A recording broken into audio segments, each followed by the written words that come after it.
Welcome to Moments with Marianne.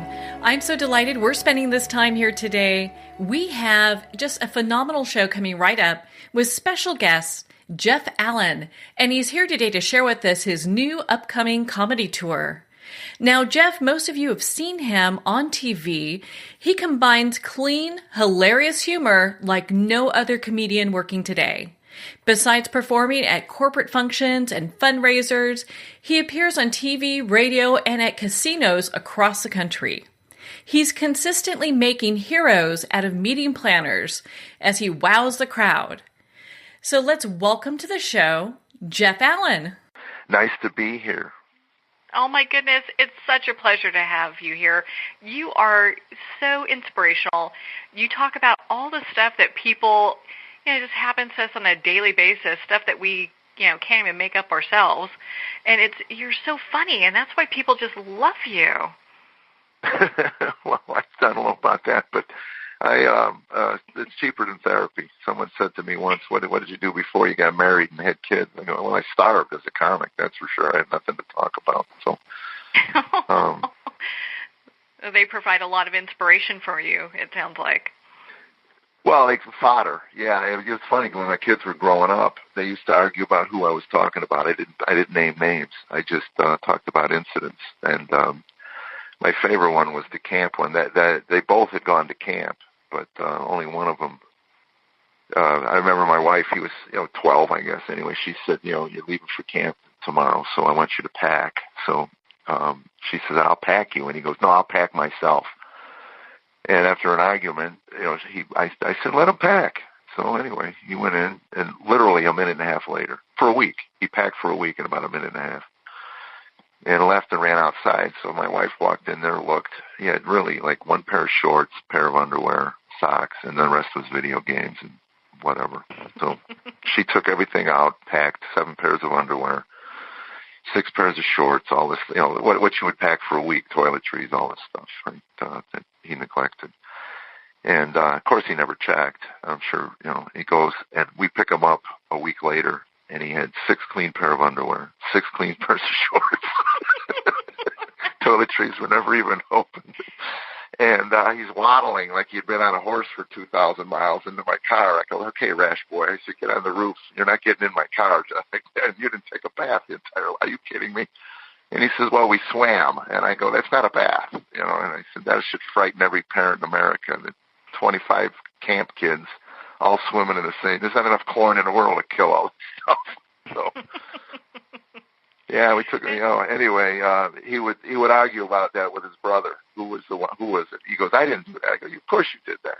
Oh my gosh, you can't make that up. I mean, 7 days, we raised you better than this.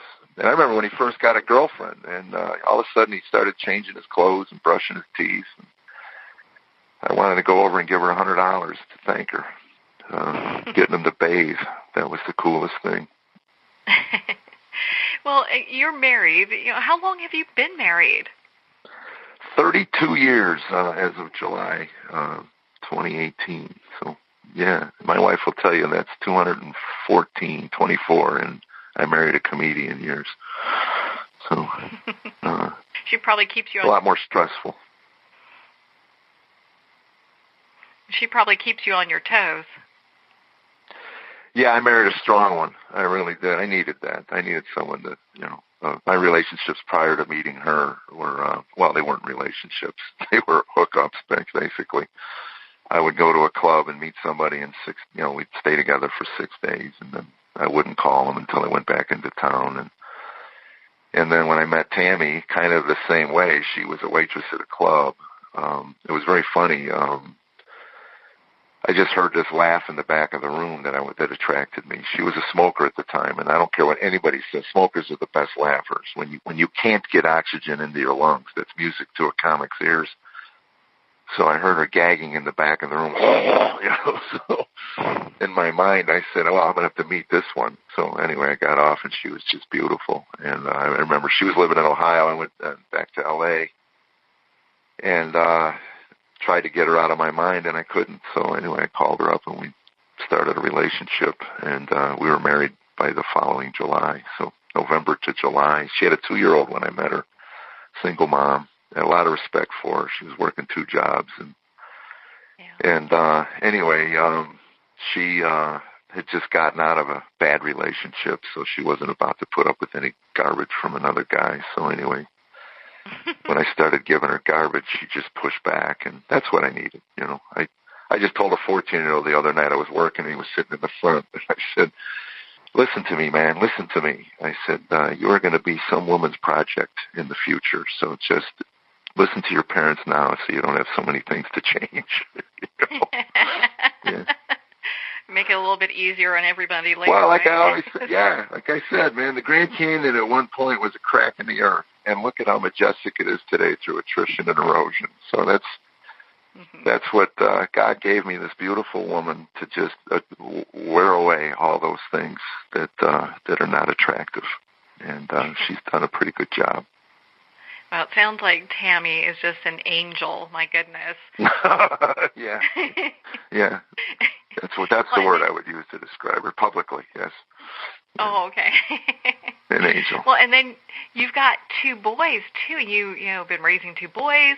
I mean, so how was that like? Being on the road, being a comedian, and then raising kids at the same time. I didn't realize it at the time.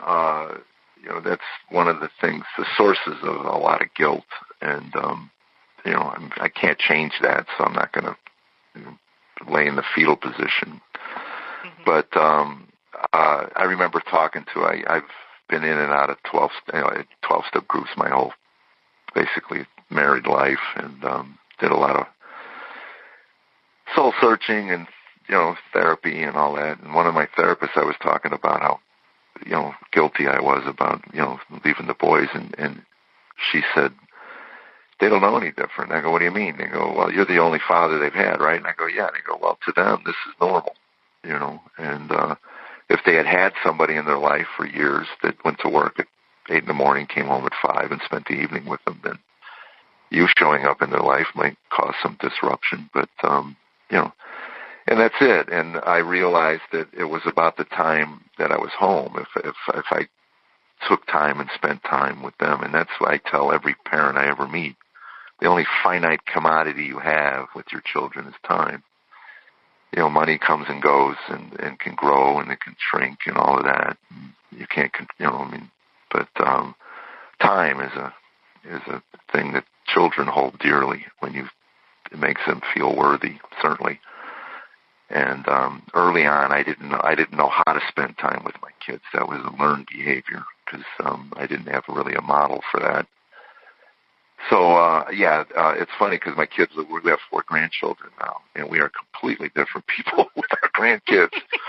My kids look at us like we're strangers, And again, it's when you have to be disciplinarian, and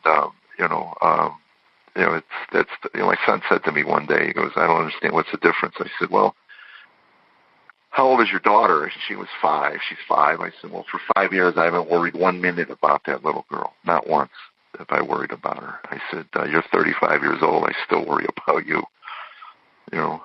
First question I ask him when he walks in, how's the job? He says, well, why do you always ask that? I go, because I know where you're moving if you lose that job. So I worry about your employment. I remember, my youngest son came in one day and he was having an issue with his boss, which we all have had issues with authority in our life, So anyway, he goes, well, I'm going to tell her. And I go, you're not going to tell her anything, unless you got another job in waiting. I said, she's just being her job, deal with it, accept her for who she is. And if it's abusive, then that's a different issue. You got HR, but it's not. She's an annoying personality, so that's part of life. Get over it. Yeah.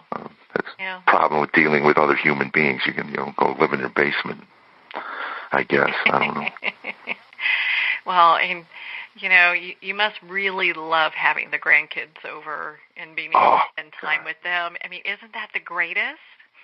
I mean, I say that to parents that they are your reward. That grandchildren are your reward for allowing your 16-year-old to live. If you can get past that, that natural urge and let that ingrate live, it'll bring you a bundle of joy. And I tell you, we took the 2 girls to the Grinch movie recently, and just it was the first movie for the 4-year-old of feature-length film, and it was 3D, and some initial problems, but once she settled in, and just a joy, just an absolute joy. Simple thing like that, taking her to the movie. Mm-hmm. Didn't appreciate it with my kids. I used to take my kids all the time to the movie. That was the one thing my boys and I did together. Tammy didn't necessarily like the same movies we liked, but that up until they moved out, we would go at least 2 times a month to the movies. And even now, my oldest or youngest will call every now and then and go, "Hey man, there's a great movie. You know, my wife doesn't want to see it. What do you say?" You know, and it's a good way to spend time together, I guess. Well, and are your boys, you know, how old are they? Are they millennials? They're well, Gen X, millennial. They're right on the cusp. And I told my wife the other day, I said, I'm really, because they work with millennials, I said, I'm beginning to think that the millennials are winning the battle. A lot more passive aggressive. They don't, time is a relative thing. You know, we're having dinner at 6 o'clock. Make sure you get here, 5:30 or so. And 7 o'clock they come wandering through. Can't understand. Dinner's cold. Why we might be a tad upset. I had that issue with my oldest son with his first job. He was working at a grocery store, and I went to pick him up. He calls, I need a ride. I said, okay. I said, be out front. I'll be there in 10 minutes. And I had to go into the store and get him. And when he got in the car, I said, that'll be the last time I leave the car. So if you call me for a ride, I said, I want you to understand something, that other people's time should be respected. I shouldn't have to get out of the car if you ask me for a ride. That's just out of respect for me as a person. So anyway, sure enough, 2 nights later, he needs a ride. I go driving up. I waited literally 15 seconds and took off. And he calls me at home. Why'd you leave? I said, I thought we had that discussion.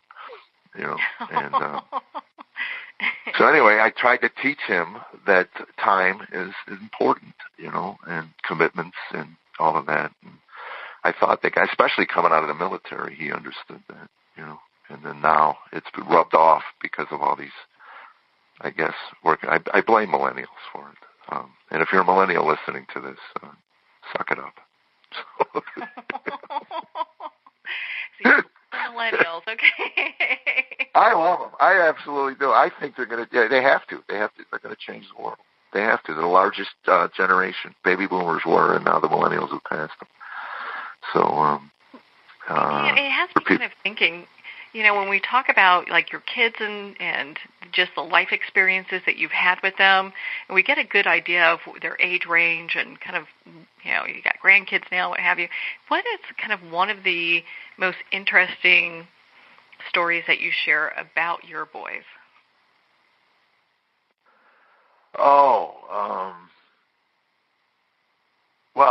I seem to focus on their teen years because that seems to be where my audience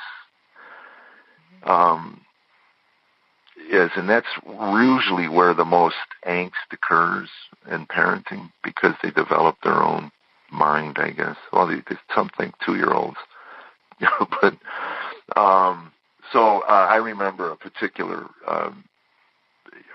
driver's ed. This is one that's changed. Actually, I didn't know they charged for driver's ed till my children were up for driver's ed, and I remember having the conversation with Tammy. I said, I'm not paying for driver's ed.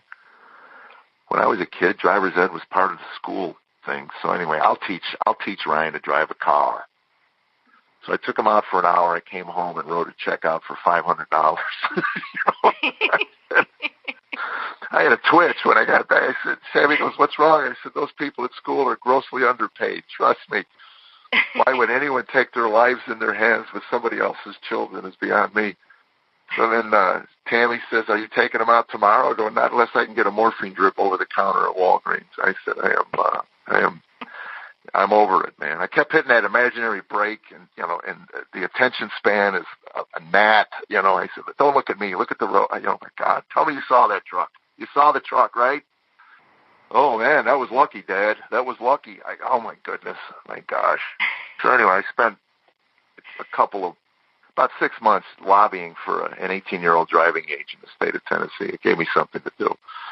I was very lucky. My oldest did not even want to drive a car until he was almost 18. And that to me, I don't know about you, but I was at the DMV 12:01 midnight on my 16th birthday.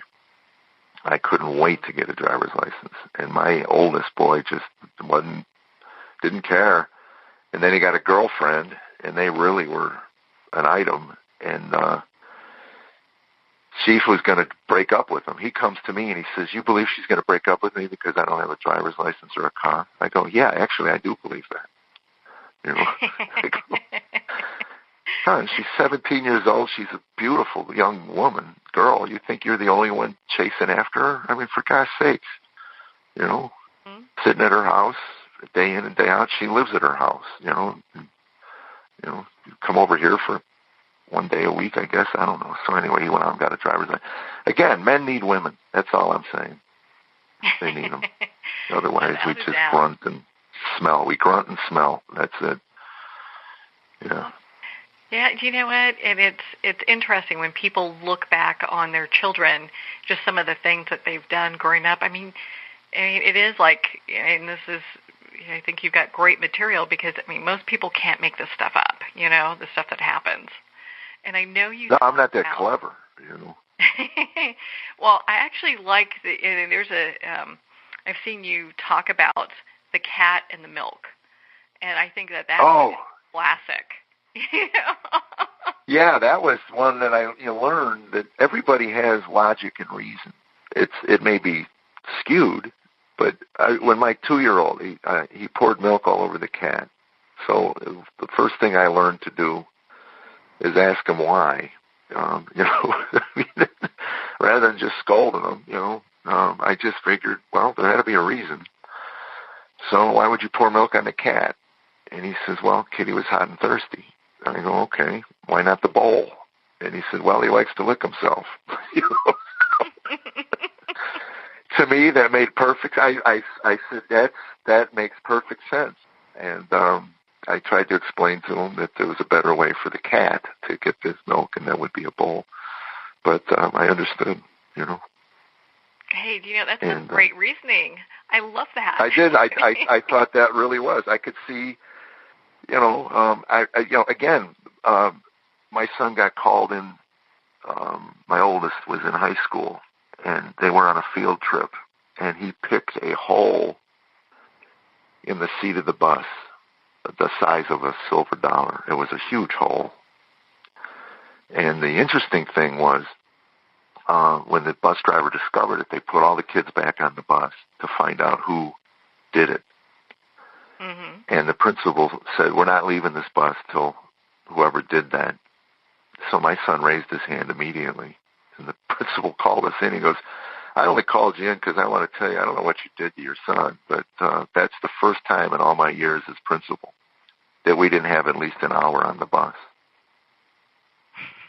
To have somebody confess that quick, I just wanted to tell you I was digging in for a long time, man, and then it shocked me to have some kid raise his hand,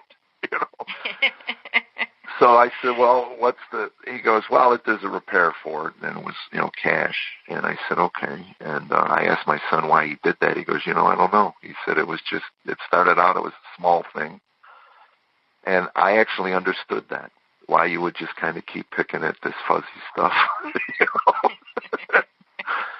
So I think, how do you get angry at it? I guess, you just, okay, and you're going to pay for it.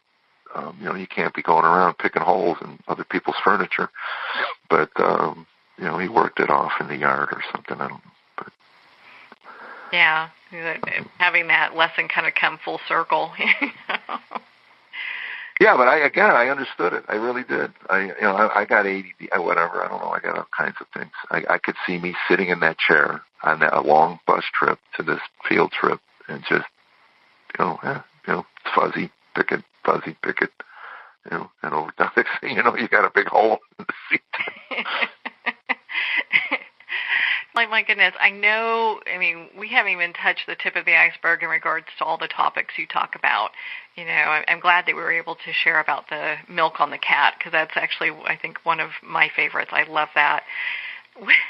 I know you've got this comedy tour that's happening, and on January 12th, you're going to be in Gilbert, Arizona, right? Yeah, it's a comedy night at a church, which some people listening might think, well, how does that happen? But I went from 20 years in nightclubs just exclusively to, I remember when 9/11 happened, I was in Las Vegas working a club, and I couldn't get home. My wife, the whole country was just in a different state of mind. And had 7 days in Vegas, and I came home and told my Jewish manager, I said, I really need to find another place to work other than places that require me to be there for 5 to 7 days. And I said, I think I'd like to do churches. It certainly aligned with my faith. And so anyway, he's Jewish, and I'm new to the church, so we were blind leading the blind.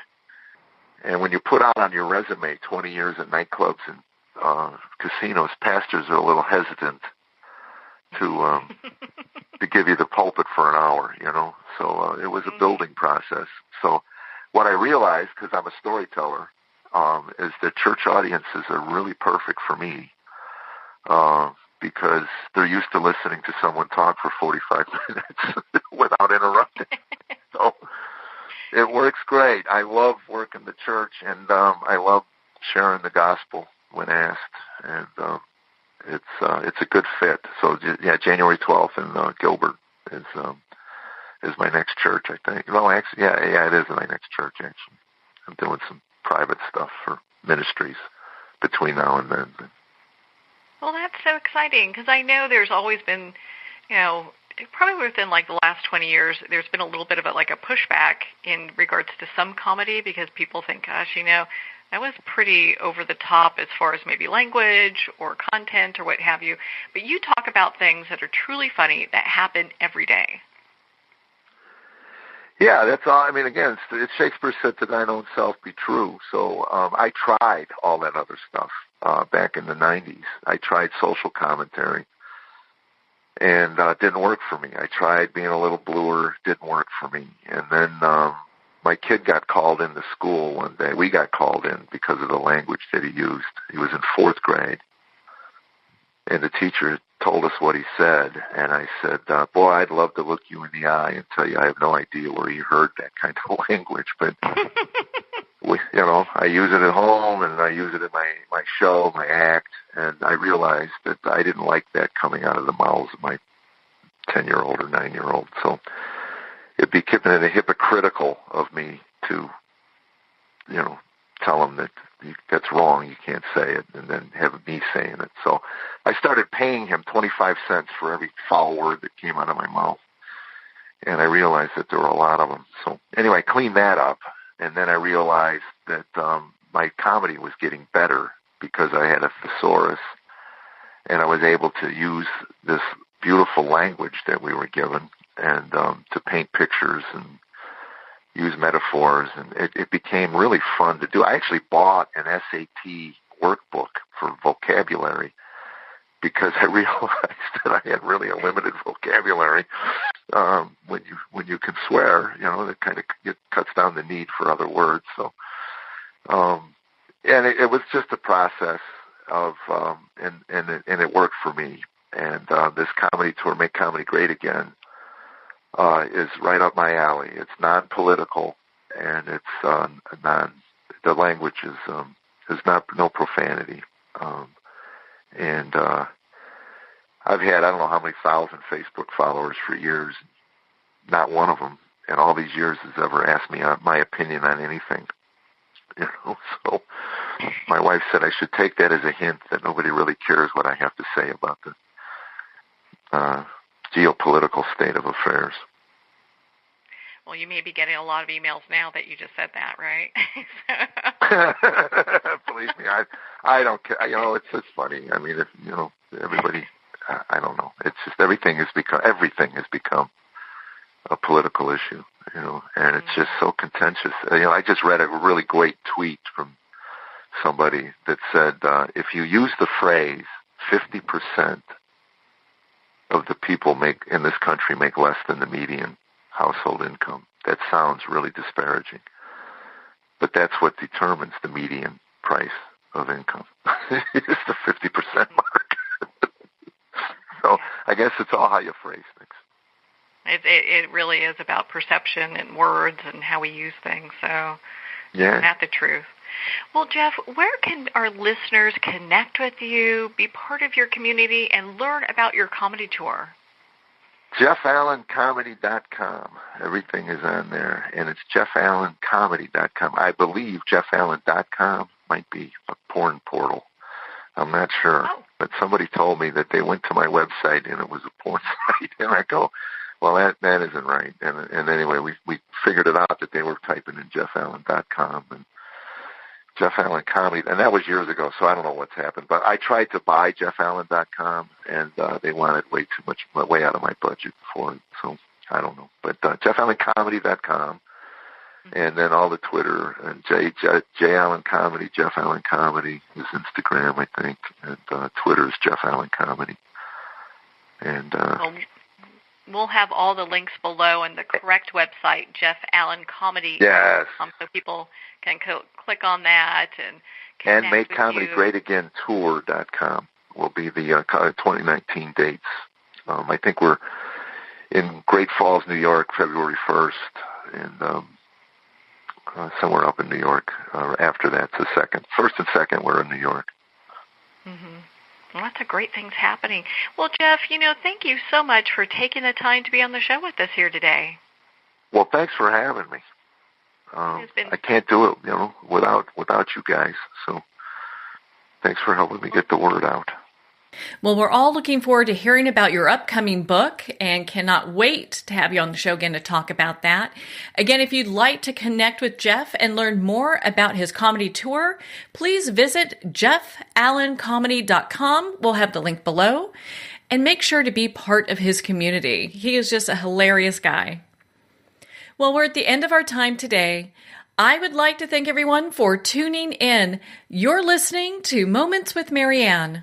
And remember, make every moment count.